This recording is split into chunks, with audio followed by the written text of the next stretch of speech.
You're on your phone after a long day, half zoned out, scrolling through TikTok, when you start hearing the same phrase over and over. I'm in my loud budgeting era. People are turning down dinners, skipping trips, and casually saying, that's not in my budget, like it's nothing. Some creators are celebrating it as empowering, others are roasting it as cheap or cringe, and you might be stuck in the middle thinking, is this actually smart, or is this just another internet thing that'll disappear in a few months while my bills stay exactly the same?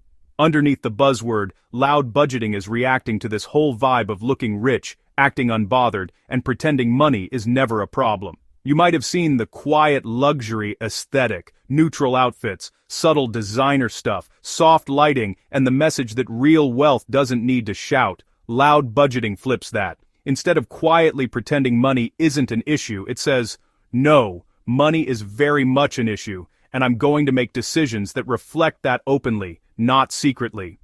It's less about flexing and more about finally being honest. In everyday language, loud budgeting is just telling the truth about what you can afford and what you're choosing not to spend on. It sounds like, I'm not going to that concert, I'm focusing on paying off my card, or I'm skipping that weekend trip, I'm building my emergency fund. Instead of the classic I'm busy lie when you're not actually busy. The big shift is that instead of feeling ashamed that money is a factor, you treat it like a normal, valid reason, because it is. Your budget becomes something you stand on, not something you hide. Think about the last time you said yes to something you couldn't really afford. Maybe it was a birthday dinner where you knew you'd be stuck splitting the bill evenly, or a group trip that sounded fun but would quietly live on your credit card for months. In those moments, a lot of us feel trapped between social anxiety and financial anxiety, and social anxiety usually wins. Loud budgeting offers a third option. Take the awkward 5 seconds now and say, I'm passing, I'm sticking to my budget, instead of taking on 5 weeks of regret every time you check your balance. Part of why this trend blew up is that it pushes back against the non-stop spend, upgrade, treat yourself energy online. Your feeds are full of hauls, new outfits, takeout, travel, home makeovers, and little I deserve this treats. At the exact same time, rent, groceries, gas, and everything else have quietly been climbing. That gap between what people show and what they can actually afford has been stretching thin, and a lot of people feel it. Loud budgeting basically says, okay, I can't play this game and still sleep at night, so I'm opting out.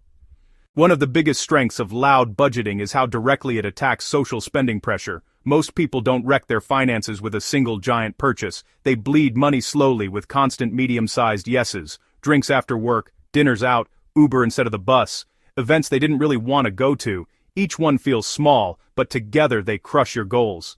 When you start making money boundaries, something you're willing to say out loud, those yeses become more intentional. You still spend, but you don't automatically spend just because everyone else is. Another underrated benefit is that loud budgeting forces your goals to step out of your brain and into the real world. There is a huge difference between quietly thinking, I should save, and telling someone you trust, I'm trying to save $200 a month to build a 3-month emergency fund.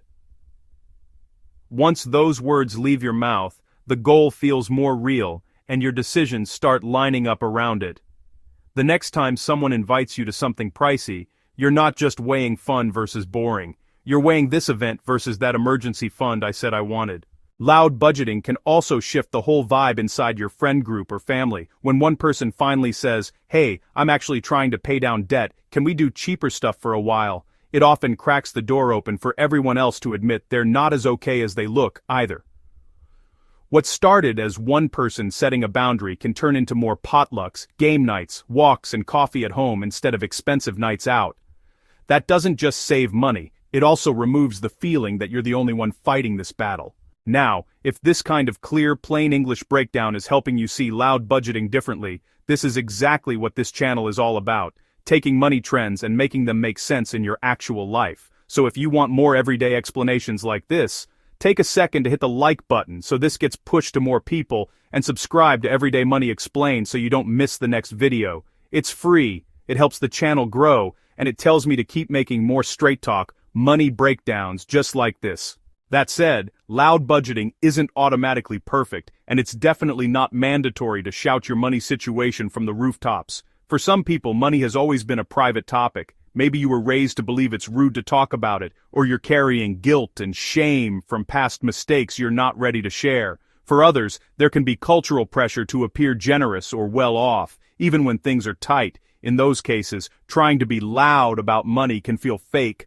or even unsafe, which completely defeats the purpose of building a healthier relationship with your finances.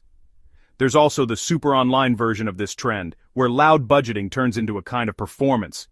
You'll see perfectly aesthetic budget spreads, people declaring no-spend years, or cutting every single fun expense and presenting it as the only right way to do money. It can look impressive in a 15-second video, but you don't see the burnout, the relapses, or the reality that most people need some joy in their budget to keep going. Confidence and volume don't equal good advice, and just because someone is loud about their rules doesn't mean those rules are healthy or realistic for you.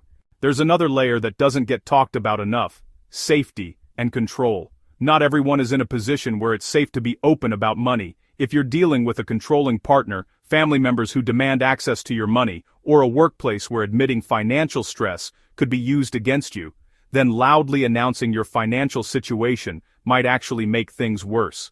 Loud budgeting kind of assumes you have the freedom to speak and choose without consequences, and that's just not true for everyone. In those cases, a quiet, private budget isn't cowardly. It's smart self-protection. So, is loud budgeting overhyped? As a branded trend, yeah, a bit. The internet loves putting a catchy label on something humans have always needed to do: make choices, set limits, and say no. You don't need the phrase loud budgeting to practice financial boundaries, but inside that hype, there's a genuinely powerful mindset shift. Instead of bending your money to fit every plan, you let your money reality shape which plans you say yes to. You're allowed to let your bank account have a vote. Imagine if, for the last few years, every time something didn't fit your budget, you had said, "I can't afford that right now," or "that's not a priority for me this month," and then actually stuck to it. Your credit card balances might be smaller, your savings might be bigger, and your stress might be noticeably lower. You still would have spent money, but it would have been on things that truly mattered to you, not just things that everyone else was doing. That's the quiet, unsexy superpower inside loud budgeting. Not the trend, just the courage to be honest. The nice part is, you can set your own volume. Maybe your version of loud budgeting is just being honest with a couple of close friends or your partner. Maybe it's having a go-to line like, "I'm being stricter with my budget this month," or "I'm focused on a savings goal right now," and leaving it there. You don't owe anyone every detail. What matters is that you're clear with yourself about your priorities and you're willing to protect them, even when it means missing out on some things in the short term so you can afford bigger, better things later. If this helped you feel a little less weird about saying no to stuff that doesn't fit your budget, that's exactly the goal. Around here, we take money ideas, from viral trends to big economic topics, and translate them into real-life decisions you can actually use. So, if you want more clear, plain English breakdowns like this, tap like, hit subscribe to Everyday Money Explained, and drop a comment about whether you'd ever try your own version of loud budgeting. Your support helps this channel grow and lets me keep making more videos that put money back into normal human language.